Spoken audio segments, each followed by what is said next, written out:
Yeah, I've been wanting to learn that 39. Yep. So, Bismillah ar-Rahman ar-Rahim, wa salatu wa salamu ala Rasulillah. We are starting, inshallah. So, yesterday we had done these adhkar, Allahu Akbar kabira, Allahu Akbar kabira, and Allahumma lakal hamd anta nuru samawati wal ard. That was such a beautiful dua. I mean, it is so beautiful. We had done that dua, and of course, that was the prelude. And then we went and talked about how that is the foundation of aqidah. And we went in details with that dua. And right now, we're actually doing this segment, dua al-ruku'. Subhana Rabbi al-Azim. Let's see. So the dua al-ruku' would be here we go. So the bowing while bowing in prayer. Now it's important to mention that even if the person just did Subhana Rabbi al-Azim, that's enough for ruku'. For the Madhab Hanafi, they regarded that even if you were to just bend, that's basically enough, and that the sunnah would be to say Subhana Rabbi al-Azim. So it's important to mention that, it's a little off topic, but I That's used why to. nobody is saying anything around me because I'm mostly Hanafi people around here. Oh, okay. Noura, I used to do chaplaincy in prisons, and one of the people that used to attend our class was a woman that killed 7 people. I'll never forget that. And Are she's a you woman. kidding? Yeah, I know. A woman that killed 7 people. Well, she didn't kill them directly. It's not like, she put her hands around their throats and you know what, I gotta end you. No, it didn't actually go that way. She was involved in smuggling I forgot what that was called, but it was some kind of a chemical that basically is needed to making meth. Okay. And as a result of the smuggling that she was doing, 7 people had died as a result. What was it called? Can't remember. Like cyanide or something weird? No, I no, don't no, know. no, no. It was called, it had an F in it. I forgot what it was called, but it's in cough medications, in cold medications, and then they would use that to make meth. And Strange. it's, what was it? No, I forgot what it was. Anyhow, that's how she basically ended up being accused, or basically, she wasn't accused, but it was actually considered that she was responsible in the death of 7 people. Anyhow, Ya so Allah. I remember um, her frequently coming to my class, and eventually, because she's considered a serial killer by killing 7 people, they would always put her in a different prison. So she would stay in this prison for a couple months and then go to another one. They continuously move her from one place to another. And I remember her name was Marie. And I remember one time I got a weird phone call, and I just answered because I used to always get phone calls that would come as anonymous, and people just want to be anonymous with their questions, which is absolutely fine. And then she said, "Hey, it's Marie. Remember when you told me I can become Muslim? And even if I don't know the details of how to pray?" I said, "Yes." And she said, "I just want to learn how to pray because I want to become Muslim, but I don't know how to do that." And I tried to explain certain things, and she said, "That's too much for me to understand. Give me something easier." I said, "Just do the movements. Do you know how to say Allahu Akbar?" She said, "Yes, I do." I said, "Just do the movement and just say Allahu Akbar as you do the movements, and that's basically it." So even if the person doesn't know but the movement and just Allahu Akbar, that's enough. And she said, "Okay, well, I would like to relate to Allah in any way." And I said, "Do your own dhikr in your own words and say, Ya Allah, forgive me, Ya Allah, grant me paradise." That's in your own words, and it doesn't have to be in a particular prayer. And I think this is extremely important because, like, this is a person that I cannot continue connecting with whatsoever because she's continuously being moved and transitioned from one prison to another. But it's important to give just the basis of dhikr. And even when I had sent the Quran, she was already moved to another prison. And of course, probably most likely she's going to be moved to one of the most dangerous prisons. And that's going to be a different thing. And even when I tried to be a chaplain in that prison, which was an hour and a half away, they made me do all this paperwork and all this training. Only 28 women were in that prison, believe it or not. Only 28 women were in that prison. And I guess the weirdest irony is that there is a qaida lesbian there. Don't ask me how, don't ask me, I have no idea. Qaida is actually known to be pretty much on the extreme end. So how can you be qaida and at the same time be a lesbian? But this is just an example of how these people that are in these prisons, how they are really confused about the basis of Islam, the basis of their Islam, the basis of learning their iman. So that's a different I guess adventure in those prisons. But anyhow, let's do dua al-ruku'. So in dua al-ruku', of course, even if you didn't say anything, according to the Hanafi, your ruku' would still be accepted. And the word Subhana Rabbi al-Azim is a sunnah. What if I were to confuse, instead of saying Subhana Rabbi al-Azim, I said Subhana Rabbi al-A'la? So your ruku' would still be valid, but the sunnah is to say Subhana Rabbi al-Azim 3 times. What if I said it once? That's valid. 3 times is the sunnah. Break it down for me. What's a sunnah? So a sunnah would mean that it's recommended and your prayer would still be valid if you had basically just stuck to what is obligatory, which is Subhana Rabbi al-Azim if you're able to do it. And you basically did that ruku'. What is the ruku'? So ruku' is basically when you bend, you put your hands on your knees and basically do that 90-degree angle bending. What if I didn't do a 90-degree and it was like somehow like a bend, but not a complete bend, kind of like the Japanese and their greetings? That would still be a ruku' according to the Hanafi madhab. Okay, that would still be a ruku' according to the Hanafi madhab. So let's do it. Subhana Rabbi al-Azim. 3 times. Subhana Rabbi al-Azim. And how perfect is my Lord the Supreme? And of course, certainly this isn't a question. This isn't a question. In fact, I would not actually translate Subhana Rabbi al-Azim as this way, because this actually makes it as a question, which definitely the Arabic piece of it is not at all giving in any shape or form somewhat of, like a questioning, but it is actually an informative clause. So Subhana Rabbi al-Azim is more translated, the Lord, there's nothing like unto the magnificent Lord Almighty. There's nothing comparable. There's nothing as magnificent as the Lord Almighty. So when you say Subhana, we talked about this before, to glide, to swim, to consider the center, and therefore nothing is matchable to, nothing matches and nothing is matching and nothing is comparable to the Lord Almighty. And therefore we would consider Allah subhanahu wa ta'ala as the center, Allah subhanahu wa ta'ala as the basis, Allah subhanahu wa ta'ala as the Lord Almighty, and therefore Rabbi al-Azim. I want to look at it. Didn't say Subhana Ilahi al-Azim.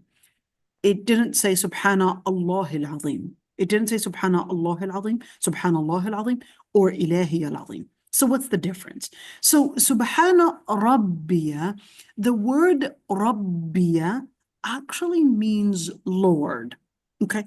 The Lord, even though it's really the same thing, whether you're saying Allah, you're saying the Lord, you're saying Rabb, you're saying Ilah, yes, it refers to the same supreme being. But when you are saying Subhana Rabbi al-Azim, you're taking that moment to connect to the Lord Almighty that matches your prostration. That moment that you're prostrating in, you're taking that moment of submission, that moment that resembles in your action as you're bowing down to show His Highness, to resemble His Highness. So therefore, you're representing the speech, the words, Rabbi, Ya Allah, you're my Lord. And at the same time, in action, you're making that prostration. You're making that prostration to resemble that even the highest of yourself, the highest of what represents as the most honorable thing in you, which is your brain, your heart, etc., and your body. You're basically in your face, certainly, all of those, you would basically bend them all down to being one, showing servitude to Allah subhanahu wa ta'ala, showing submission and showing worship. So all of that is basically to define what worship is. And you are putting that into the word, into the wording of it and representing it in words, Subhana Rabbi al-Azim. You are the most magnificent one. Nothing is comparable to you, for you are certainly my Lord. What's a Lord?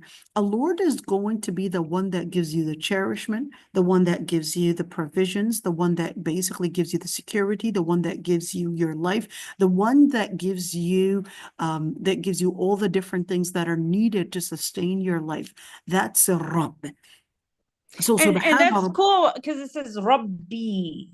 exactly. Yeah. So Yeah. And Rabbi it's the Allah. most 99 names or Exactly. attribution. Exactly. I mean, it's just like my Lord. You know what I mean? My Lord, exactly. And you're Yeah. taking that moment to say, well, there's nothing compared to Allah subhanahu wa ta'ala in His might, in His authority, in His power, and certainly in His essence. So therefore, I bow myself to you because there's nothing that is similar to your essence, to your authority, and therefore I would take you as the Lord because nothing is compared to you. And therefore, in this moment, the inference is I myself would take myself to go down to you from the highest level of what is considered as probably the most honorable thing in me, my brain, my face, my body, my heart. It's all basically heart, body, face, soul is right now going down and considering you as Allahu Akbar, is considering you as the greatest. So that's why after Subhana Rabbi al-Azim 3 times, what are we going to then say? Rise and say Allahu Akbar. Even if I rise, you would still be the greatest, and I would not rise but in your will, in your power, and only to acknowledge that you are beyond all. So let's say, Subhanaka Allahumma Rabbana wa bihamdika Allahumma ghafir li. Now, can I do this one, and do all of them? You can, but doing Subhana Rabbi al-Azim, this is the most common sunnah that the Prophet ﷺ had practiced. If you want to add Subhana Rabbi al-Azim, and you also wanted to say Subbuh, Quddus, Rabbul Malaikati wa Ruh, or you wanted to say Subhanaka Allahumma Rabbana wa bihamdika Allahumma ghafirli, and you wanted to do that. Well, can I hold my little tiny Hisn al-Muslim, and while I'm making the ruku' actually say that? You can, but memorizing it is best in order for you to connect with the words and let those words vibrate from your brain to your tongue, to your body, to your soul, to your heart. So you want to learn how to let your brain memorize and, let's say, create the pathway within your brain. When you memorize, you create a path within your brain, you create a certain light in your brain. That's not me saying, but that's basically even the neuroscientists would tell you what scans are showing. When you memorize something, it basically starts sticking in there. You know, I had one of my relatives, she had a stroke. She was, well, 60 something when she had the stroke. But one thing, the only thing that she was capable of saying was La ilaha illallah. That was the only thing. She had the stroke was actually actually affected her brain, but the only thing that she was capable of saying even after the stroke was La ilaha illallah and nothing else. Well, when she would get angry, she would say Nana Book, but that was basically it. But just keeping that, and of course when the neurologists were asked, well, why is she capable of saying La ilaha illallah but not the other things? And he said, well, that's because she was frequently saying that, so the brain basically programmed in saying that, and that's why when even she got the stroke, all the other abilities, they were not as formidable as the path that La ilaha illallah had created, and that's why she's capable of saying it. And that's the same thing. So when SubhanAllah. trying to memorize it, exactly, trying to memorize it, and it's not enough to memorize it, but when you're memorizing it, it takes a lot of attempts to get it right. And of course, it's just like anything that you would do. You would say, for example, somebody that is a carpenter, they've been doing it for such a long time that they could do it even while blind. They're just perfect at it. And that's the same thing. When you do something so many times without you realizing, you would just be saying it without you even putting your heart to it. It just becomes something that your brain is programmed with. So when you learn how to memorize something, Subhana Rabbi al-Azim, Subhana Rabbi al-Azim, it might be a struggle in the beginning, but that's basically your brain trying to stamp it in your brain. That's your brain trying to create that path, trying to create, the firing within your brain. So try to memorize it. But if you couldn't and you're still in that practice mode and you wanted to carry your tablet, your phone, so you could read it, that's absolutely fine. سبحانك اللهم ربنا وبحمدك اللهم اغفر لي. There's subhanaka, the same thing, just like subhana. So subhana is different than subhanaka because subhanaka, that kaf would basically be a pronoun, and subhanaka, you're basically directing it at Allah subhanahu wa ta'ala. So this is more of an informative clause. This is a direct, kind of like a monologue, kind of like a directed speech at Allah subhanahu wa ta'ala. Allahumma Rabbana, Subhanaka Allahumma Rabbana. Let's see how perfect you are, O Allah, our Lord, and I praise you. O Allah, forgive me. Not sure why, but I would disagree with this translation done like that, because this actually makes it like a question. This isn't like a question. And even in Lugha Arabiya, it doesn't represent it as a question. This is more of a direct speech. Subhanaka Allahumma Rabbana. There's nothing compared to the Lord Almighty, or nothing compared to you, Lord Almighty. Okay, to you, there's that one.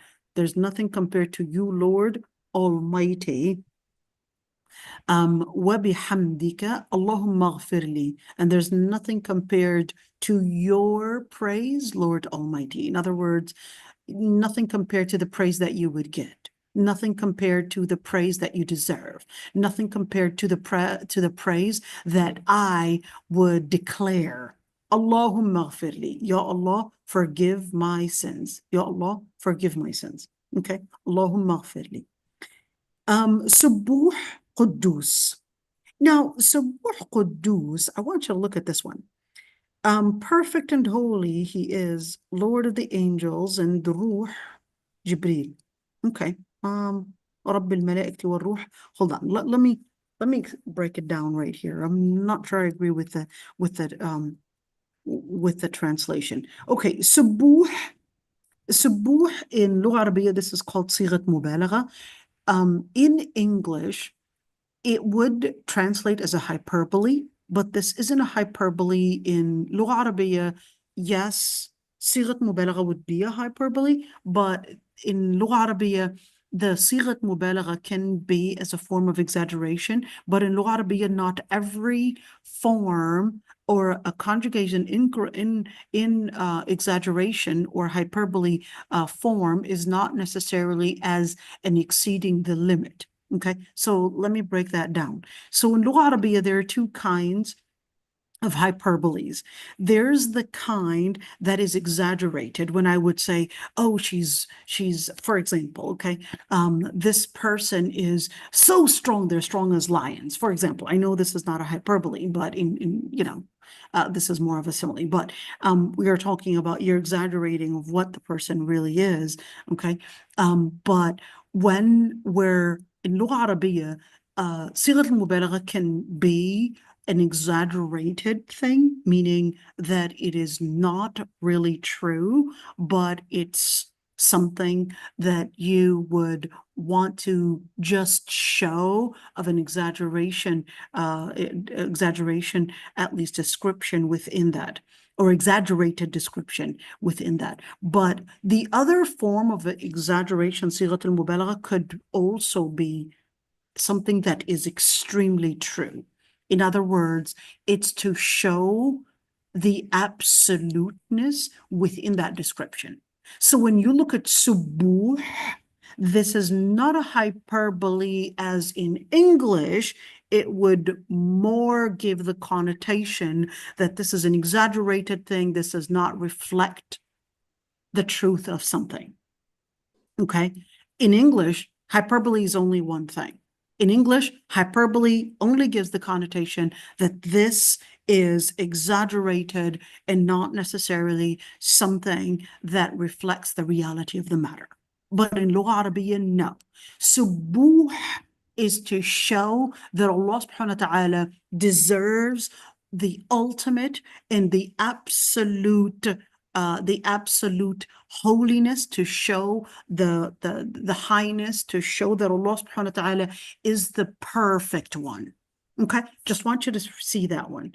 So it's like saying subhana, subhana, subhana, subhana, but then you're saying subuh, all the subhan, all the completion, all the perfection, all the magnificence, all the almighty, everything. Basically, it is basically to resemble that Allah subhanahu wa ta'ala, everything basically announces and speaks that Allah subhanahu wa ta'ala is the most perfect. Okay, so that's I think I heard, Sheikh Waleed in Minnesota. I think Okay, I heard, I'll see him on Facebook praying in Tarweeh or whatever, but he says that. Right. So you can say that, and it's a sunnah. Quddus. Okay. So Well, when do you say it though? what? When do you say it? So while you're making ruku' Noura. Ruku', okay. Ruku'. Quddus. Now, subuh would be that everything basically recognizes that Allah subhanahu wa ta'ala, there's nothing like to the Lord Almighty. And this is basically saying, well, He is the ultimate, okay? The ultimate one that everything basically recognizes and declares that Allah subhanahu wa ta'ala is the Almighty and nothing is compared to Allah subhanahu wa ta'ala. Quddus. Quddus is basically from the word Quds. You know, Quds, when you say Quds, Quddus or Quds, that would basically mean to give, something that is holy. But Quddus is basically saying that He is the ultimate holy one, that His holiness is the ultimate in being holy, that His highness, that His holiness basically exceeds everything that is holy. As if we say ليس كمثله شيء, right? ليس كمثله شيء. You know, all the Asma Allah al-Husna, all the adhkar, remember when we started this, we said all the adhkar really come in for announcing. Remember when we took those ayat in Surah Ash-Shura? Those ayat in Surah Ash-Shura, remember that one? Maybe we could go back to it really quick right now. Remember when we said in Surah Ash-Shura, those ayat that were basically coming in to show us the main thing. And we said with Surah Ash-Shura, Allah subhanahu wa ta'ala is basically giving us the main everything, kind of like, here we go. فاطر السماوات والأرض. He's the creator of the heavens and the earth. He basically made a certain law. جعل لكم من أنفسكم أزواجا. Made a certain binary laws of basically you, animals, and يذرأكم فيه. He basically made you as dwellers on earth, but ليس كمثله شيء. In other words, the rules that you would see in creation, you would not apply in Allah subhanahu wa ta'ala, because the different laws that you would see in nature, you cannot use those laws that you would see in creatures and in creation and start seeing and applying it on Allah subhanahu wa ta'ala, because ليس كمثله شيء. There's nothing like unto the Lord Almighty. And that's why with negating that Allah subhanahu wa ta'ala, that you can use any of the laws that you would see in the world and apply on Allah subhanahu wa ta'ala, he's telling you, well, you can't do that. But at the same time, he negated that he's compared to anything. But at the same time, he affirmed that there are certain descriptions that can be similar in terms of, for example, hearing, seeing, but at the same time, ليس كمثله شيء. So put these two together.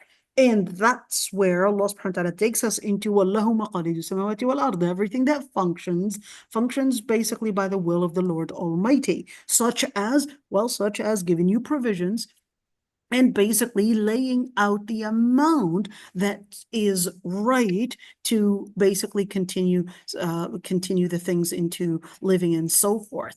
Okay, so we talked about that one before. So when you see subuh, that is basically to let us know that ليس كمثله شيء, even the laws that you would see and that surround basically your the nature that you're living in, that is not at all as something that compares to Allah subhanahu wa ta'ala. ليس كمثله شيء.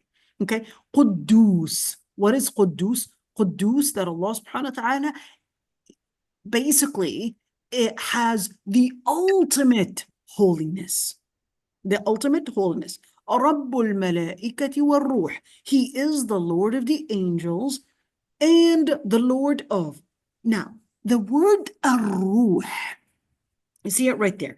The word الروح, is that الروح to mean soul, spirit, what makes us alive?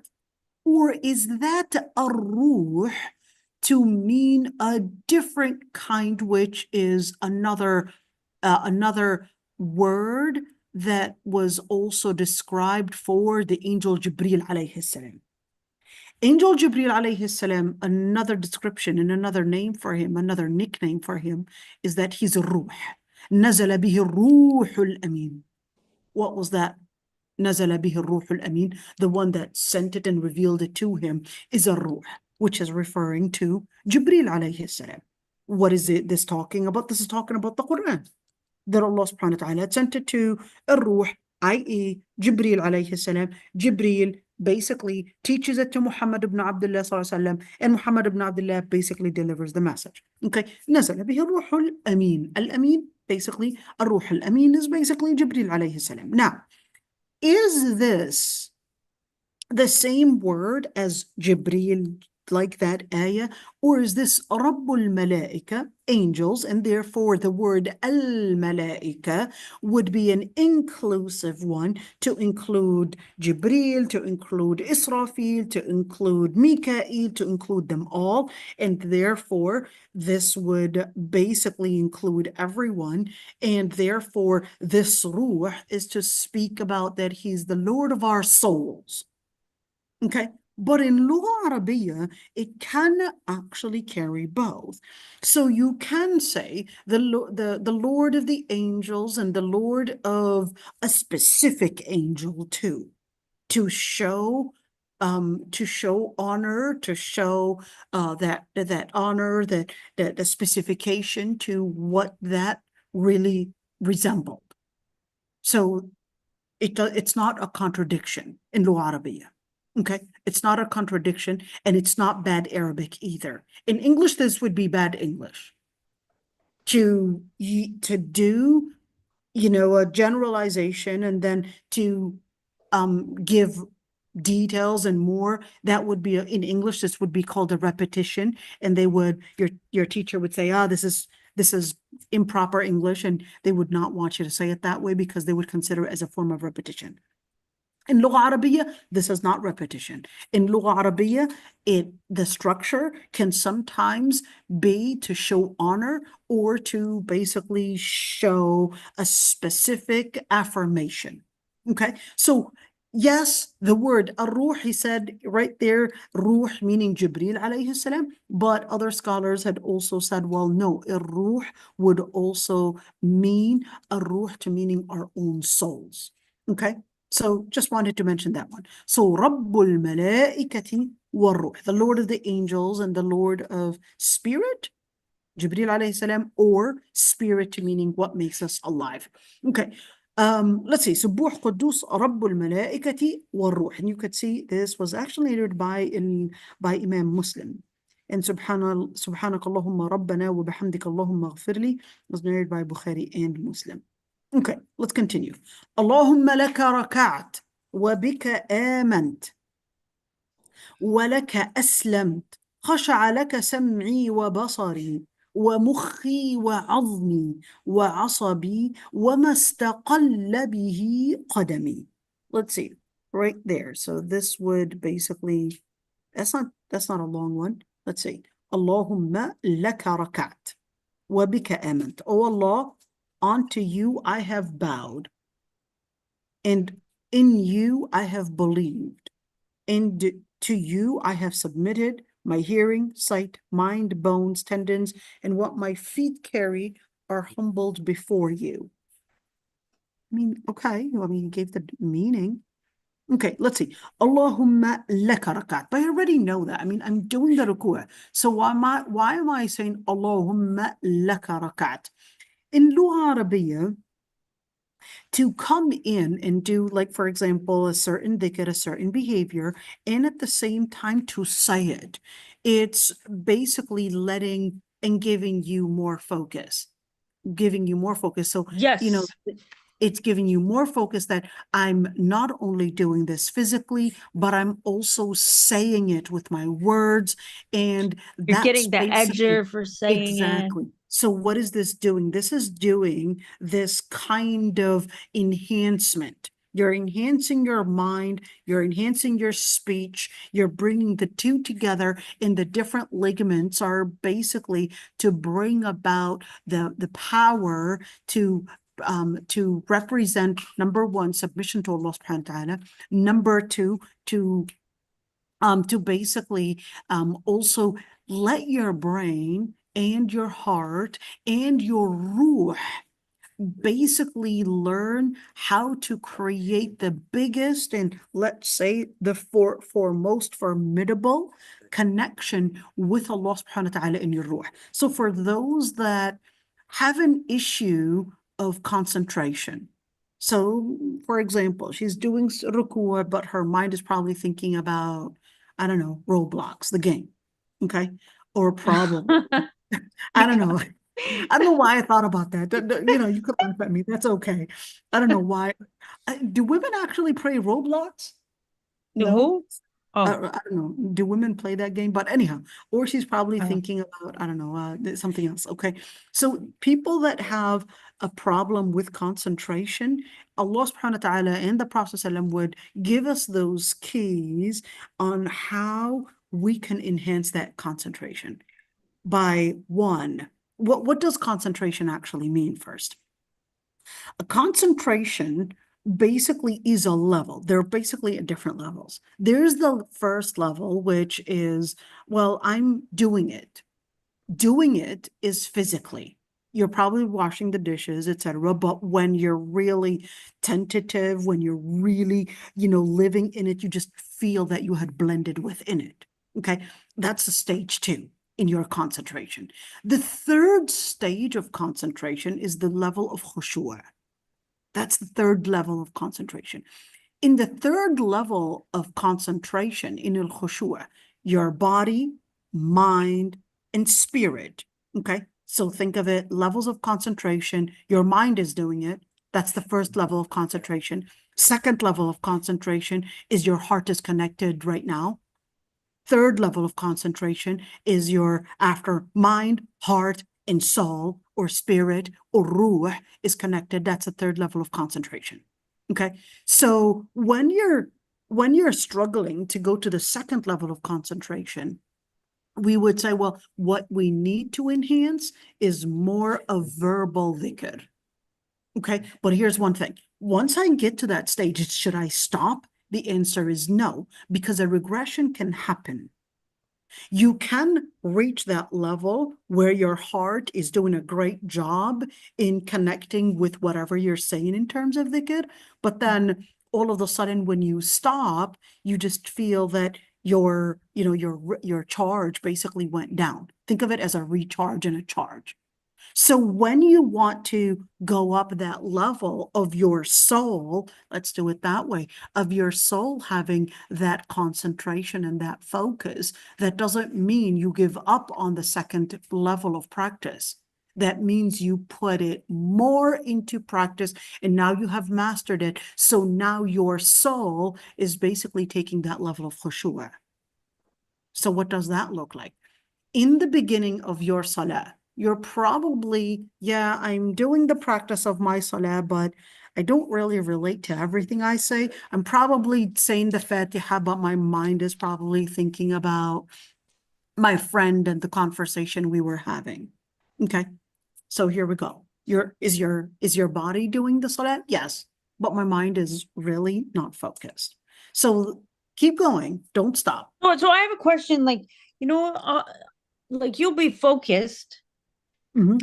And then all of a sudden you have like a thought, but can you just bring yourself back to Right. So where you that's were? basically that training. That's that training. Because we're kind of like women and have Well, it's not 1,500. women. It's not an issue of women. It's an issue of it's an issue of being human.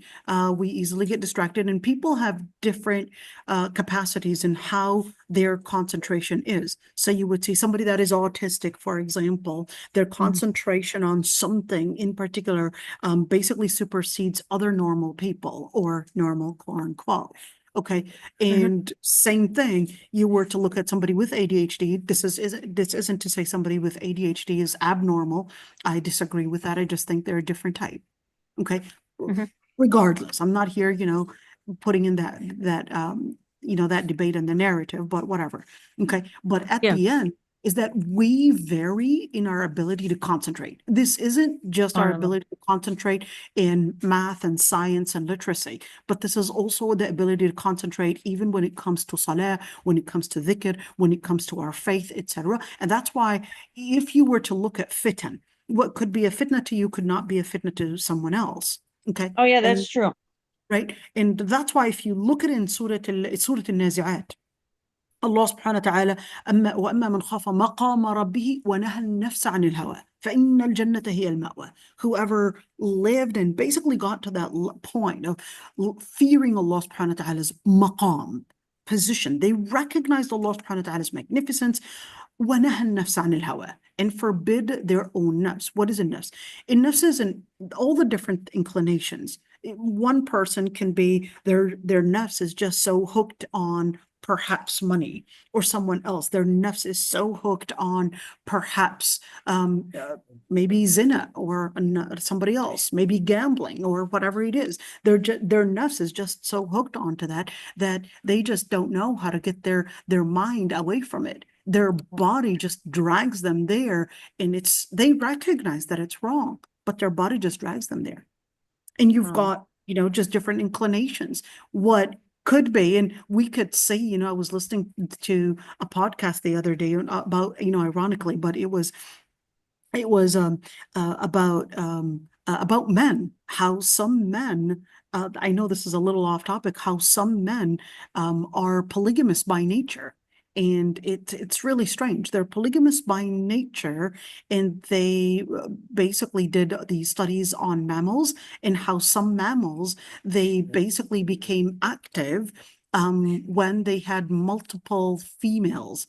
Okay, so we're speaking about even in mammals, some are polygamous mammals, and same thing when we're talking about some men, well, basically those are mammals too.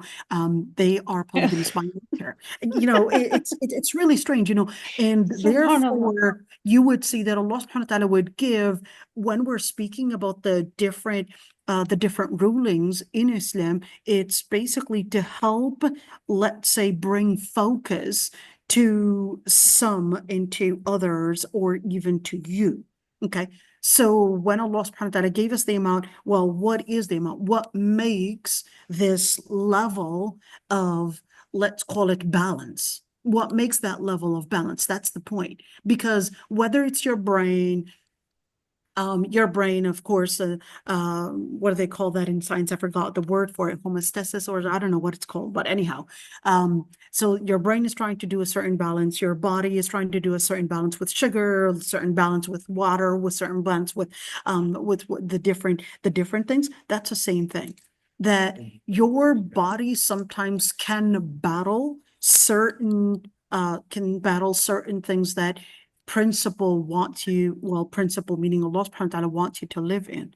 So when you as a Muslim do that submission, you would recognize that Allah subhanahu wa ta'ala had given you the principles to help make that balance, and making that balance in taking in consideration that your body does not overcome the balance that Allah subhanahu wa ta'ala wanted you to live in soul. That's the most important balance. Okay. But of course, Islam does not want you to mortify your body. Does not want you to mortify your body, because if you were to mortify your body, Islam basically tells you that no, that's not the balance. That's not how Allah subhanahu wa ta'ala created nature. So when you say Allahumma laka rakat, it's to take in, one, that recognition, your mind recognition, wabika amant. Now there's that when you look at it, so okay, physically, I am basically doing it.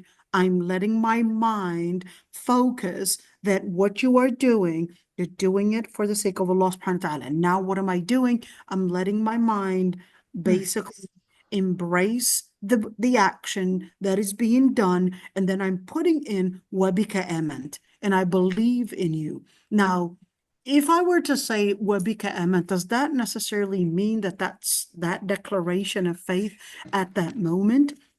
It can happen that somebody can declare a word of faith, but their heart is not focused on it. In other words, they're not really tentative in what they're saying. You know, it becomes just a word that they're saying and not really something that their mind is in full concentration with.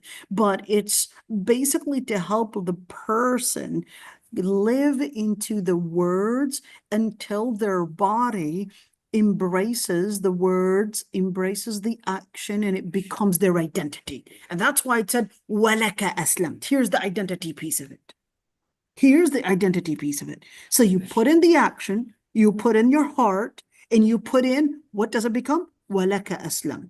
That becomes your identity. And to you, I had basically become Muslim. Now, when you say aslamt, we mentioned that before. Is it aslam to mean I had become Muslim, or is it to mean I had put in my submission and I have submitted to you?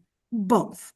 It can mean I had become Muslim, and it could also mean I had submitted myself to you.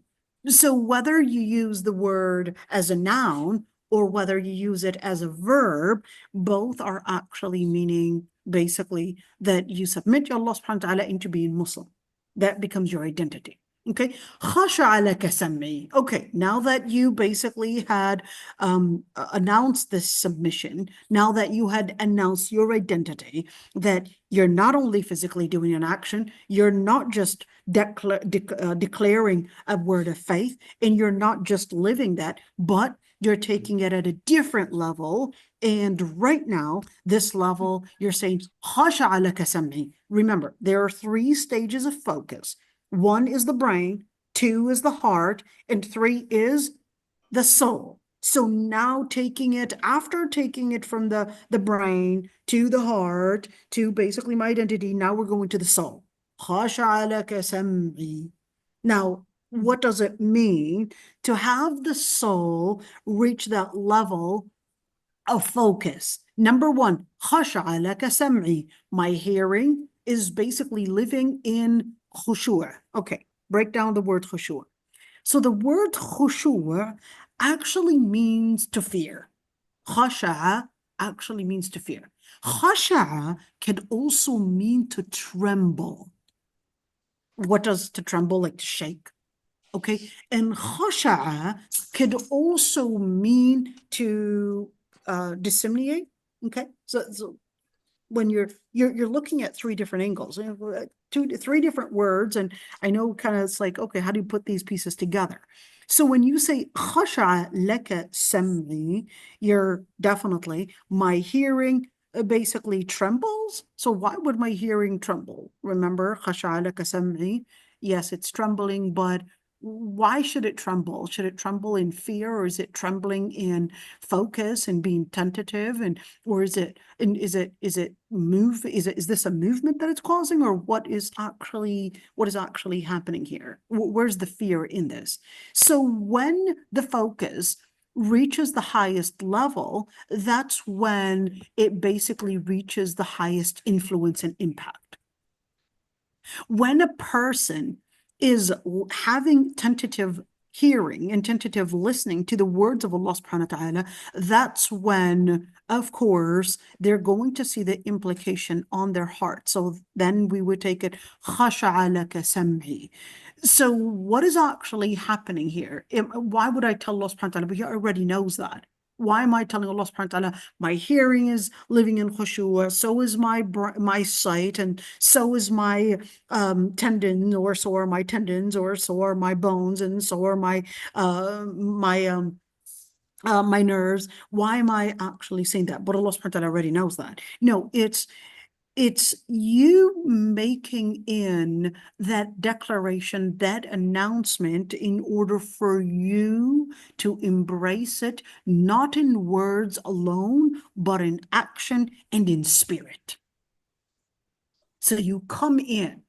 It's not a monologue, but it's actually you taking in that embracement to say, Ya Allah, my hearing is right now trembling. My hearing is basically tentative. My hearing is in full focus. And therefore, because it was in full focus, it recognizes that your words carry all the truth. It recognizes every single word, every single magnificence that I would hear about you.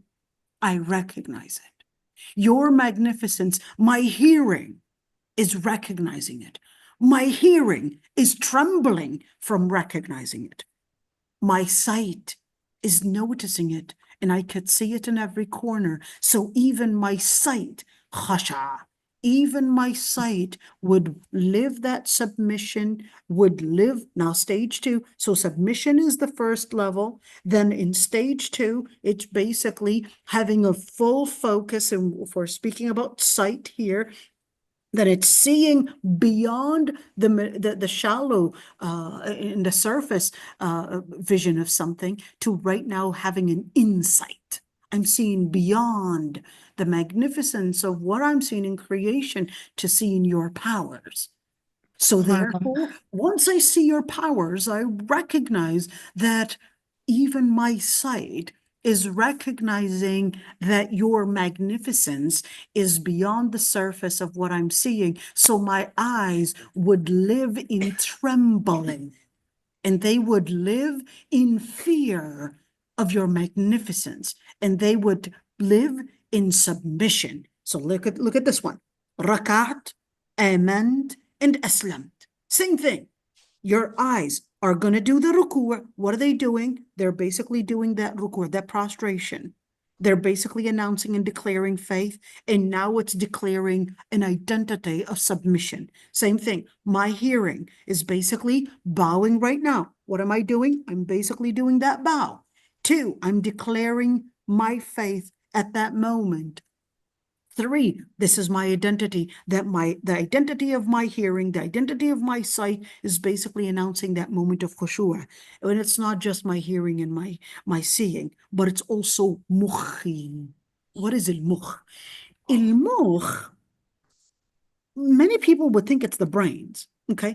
It's actually not the brains. المخ is actually what is considered as the bone marrow.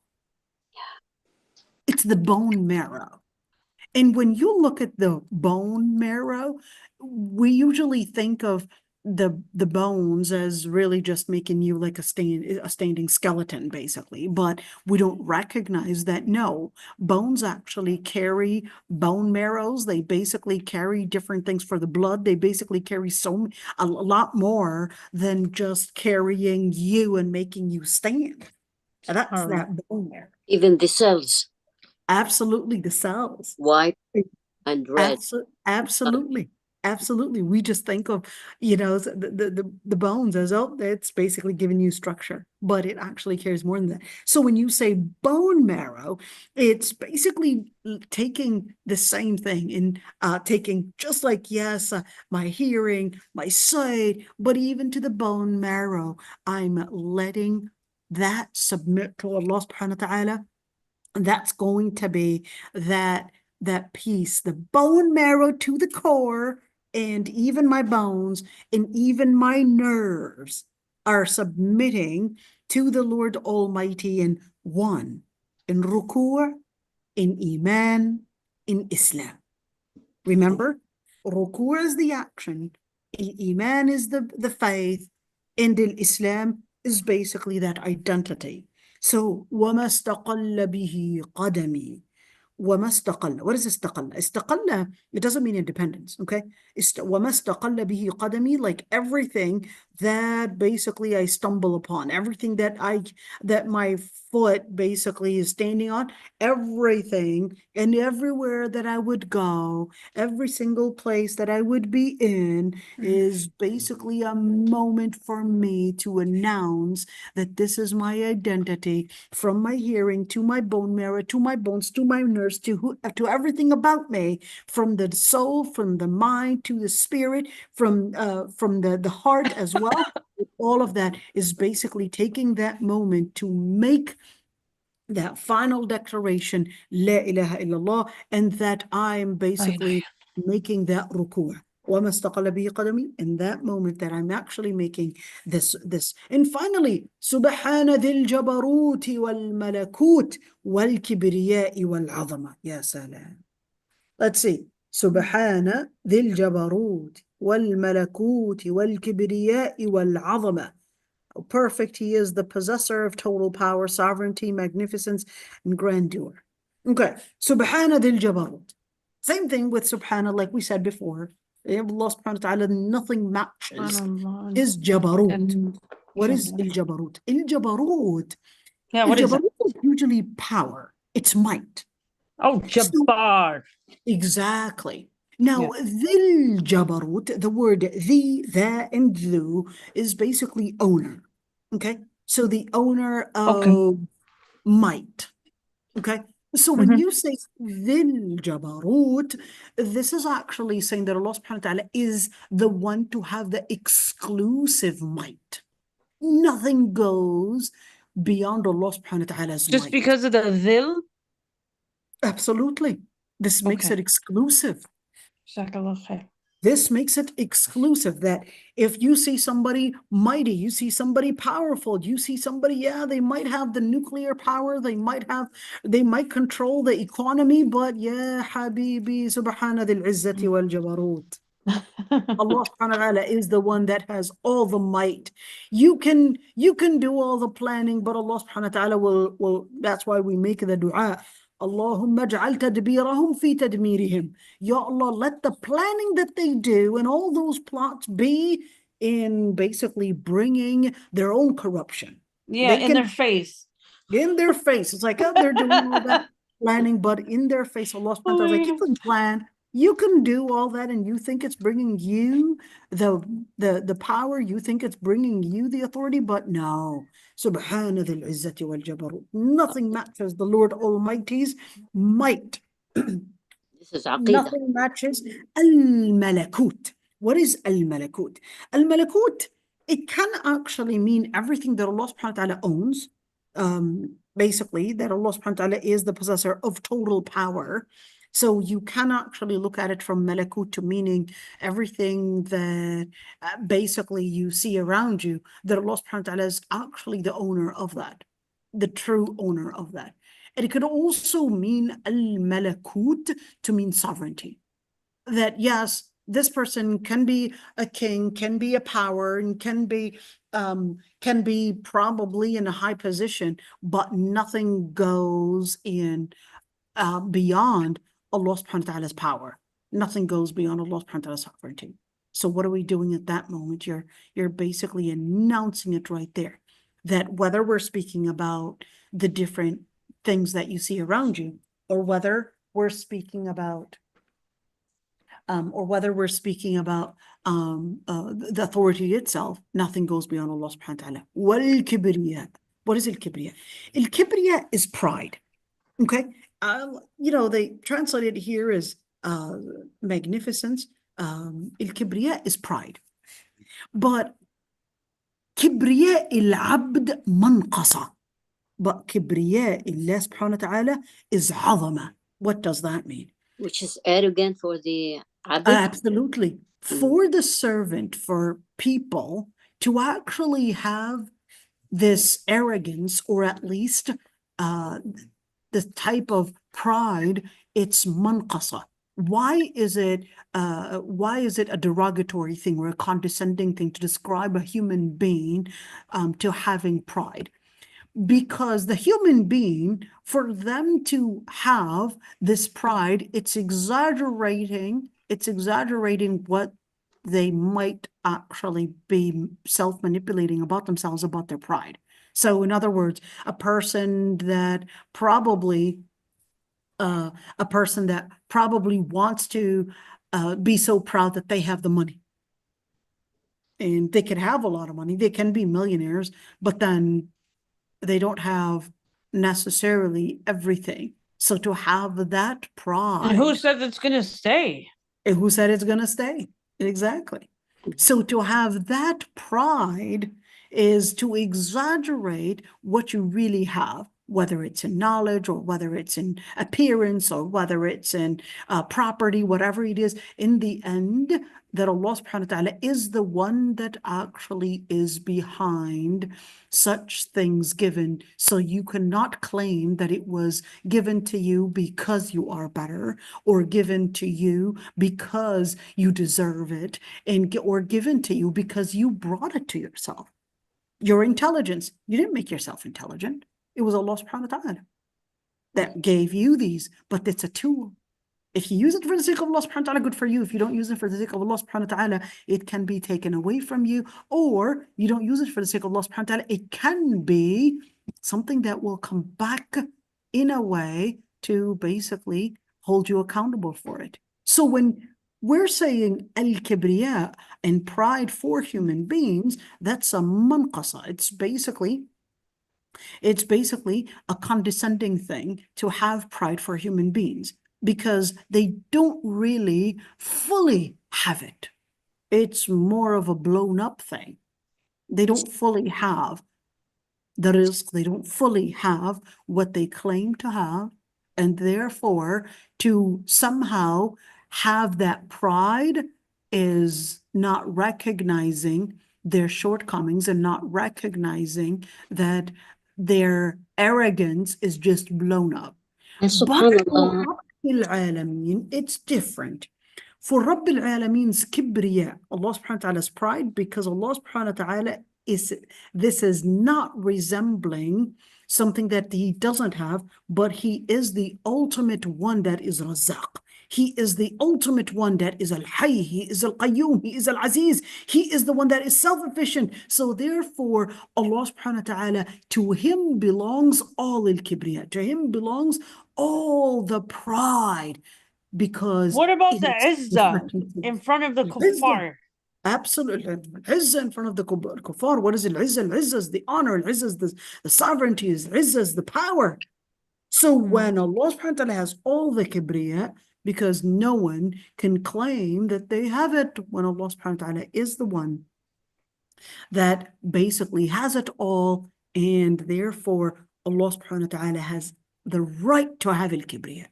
But you as a human being, you don't have the right to have al-kibriya. And that's why the Prophet ﷺ had said in the hadith, whoever has one iota, like a smallest amount of pride, Allah subhanahu wa ta'ala will not allow them to enter Jannah. Subhanallah. Al-kibriya uridai. In hadith Qudusi, Allah subhanahu wa ta'ala says, al-kibriya, pride, is my garment, is my cloak. You dare, you have the audacity to think that you could share it with Allah subhanahu wa ta'ala. Allah subhanahu wa ta'ala will humiliate that person. And subhanallah, Allah gave us these tools to test us. أيكم أحسن عملا. How we use it. How we use it. Ahsanti. And that's why, since he has al-kibriya, he has al-azama. Al-azama is magnificence. Oh, He has the magnificence. He has basically that azama, the magnificence, the pride, the almighty, but nothing matches him. So you take at that moment, Subhana dhil jabaruti wal malakuti wal kibriyai wal azama. That's basically that announcement. Can we say all of these during Ruku'? You sure can. Okay, let's actually start right there.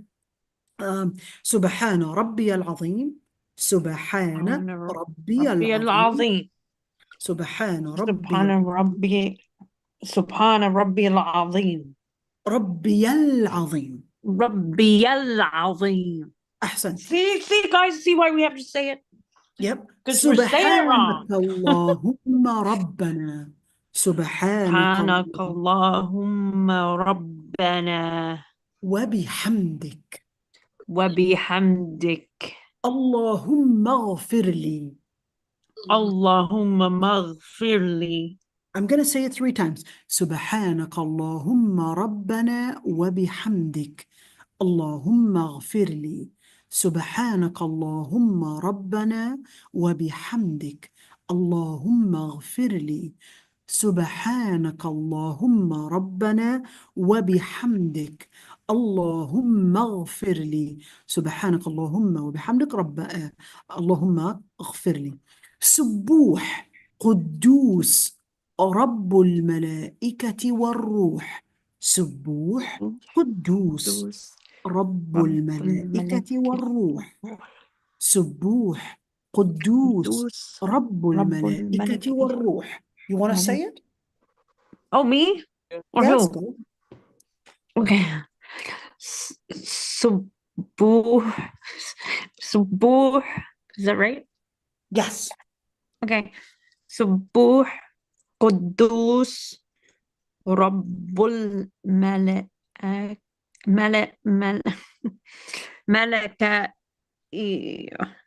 I'm tired. ملائكتي Oh, okay. Malaikati والروح. والروح. اللهم لك ركعت وبك آمنت. اللهم لك ركعت وبك آمنت. اللهم لك لك ركعت ركعت وبك وبك آمنت. آمنت. I'll read it 3 times.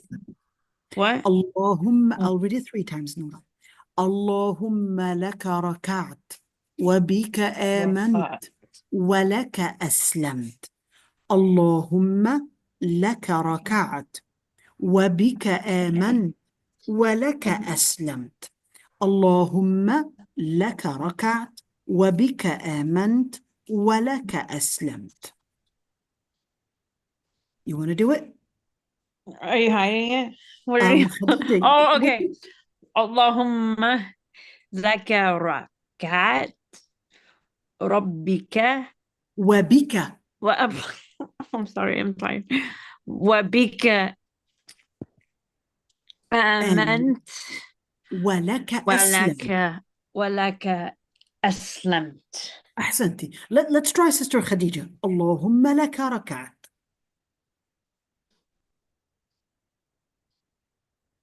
وبك آمنت ولك أسلمت.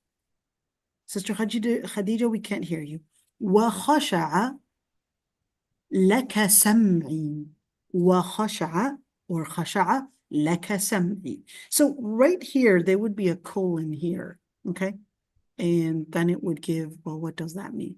خشع لك سمعي وبصري ومخي وعظمي وعصبي.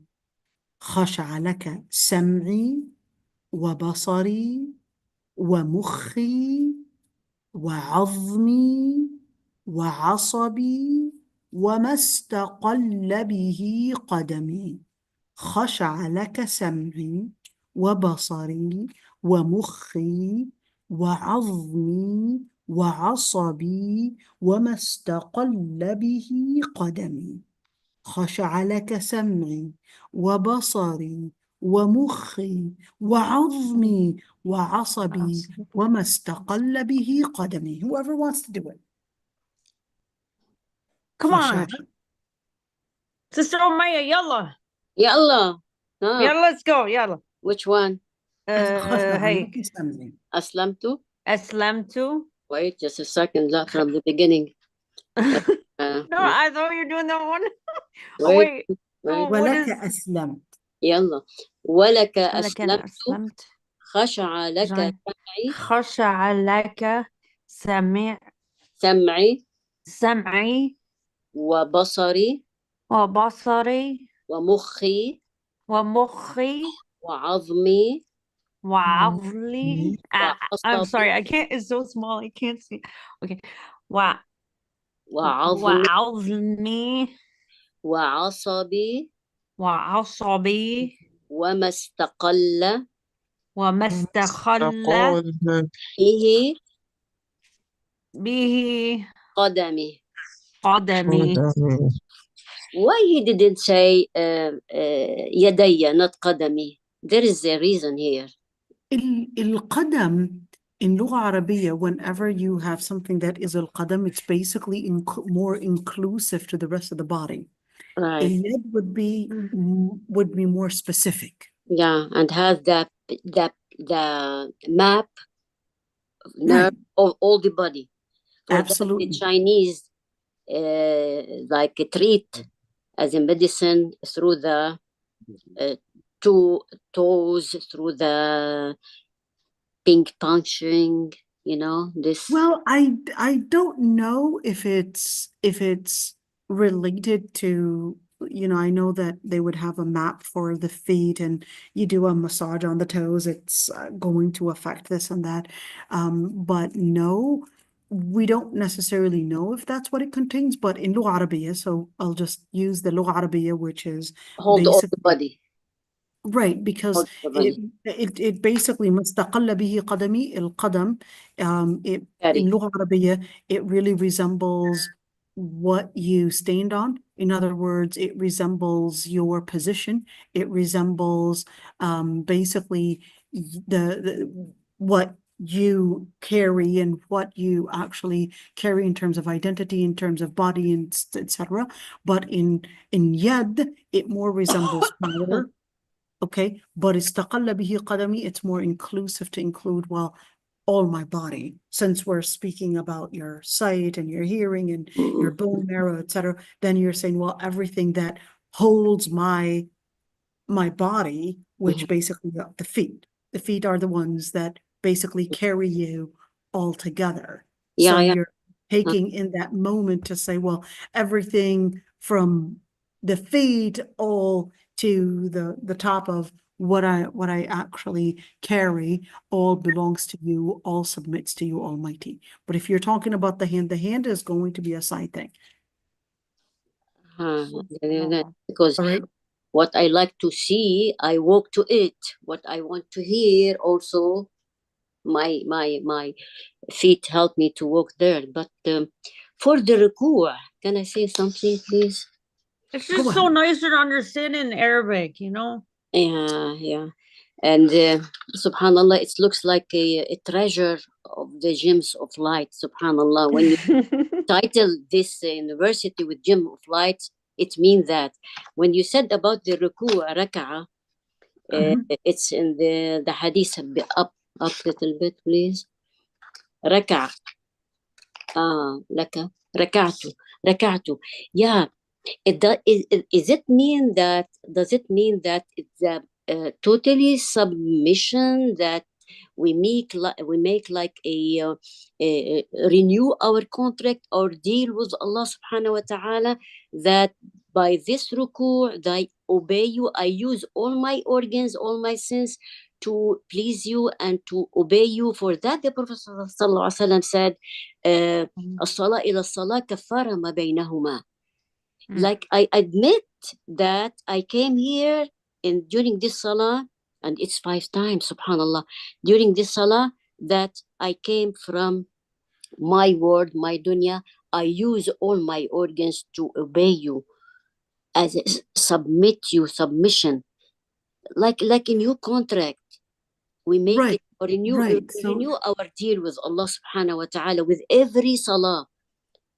And yeah, we forget that, like, it's not just to obey, but out of love for Allah subhanahu wa ta'ala. yeah, it's not only physical, it's admitting that I use my organ to please you, to obey you, subhanallah. Even when he said about sam'i, I don't use it for like ghiba or namima and basari. I shut down my eyes for something that doesn't please you. All these things, and use my nerves also to obey you, not with the ma'siyah.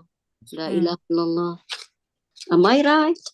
you're absolutely right. You're absolutely right. And you know, we can go on and on and on and just see what these adhkar, what they mean to us and how we it's can like programming our heart and our brain. So Absolutely. and then, you know, subhanallah, if the people, they still have desires to go, you know, in these bad habits or whatever, yani, this is programming us to not want that anymore.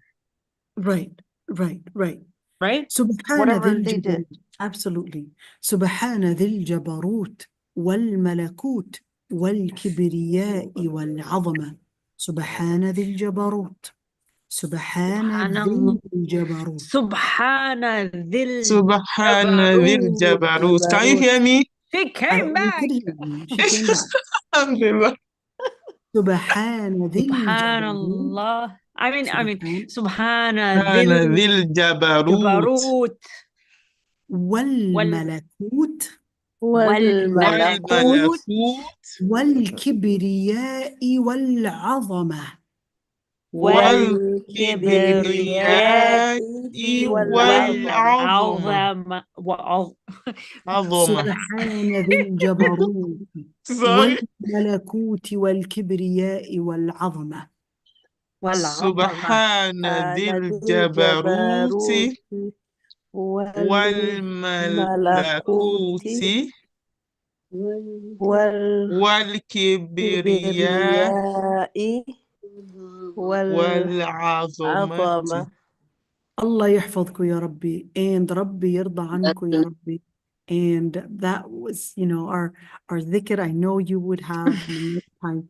And ربي يحفظكم. اللهم آمين آمين آمين. And may Allah subhanahu wa ta'ala make us amongst those that would be uniting in his dhikr, leaving in his dhikr, and make us amongst those الذاكرين الله كثيرا والذاكرات. And may Allah grant us the best of akhlaq. Because so many times in the Quran it tells us that Allahu Akbar. Mashallah, Dr. Aisha make lots of dua. You know why I miss Ustaz Alia? Subhanallah, she makes lots she's of hiding dua. in Masjid al-Aqsa. Subhanallah. Inshallah, She literally put everything in Arabic, and I was like, Subhanallah, she makes lots of dua. She what? Inshallah, she's coming back. Inshallah. Inshallah. All right, so this is it. Please save my salam to her. I really miss that. Inshallah. نسأل الله أن يحتسب ذكرنا وختمنا اعتكافا له يا رب. آمين يا رب. آمين. So this is it, everybody.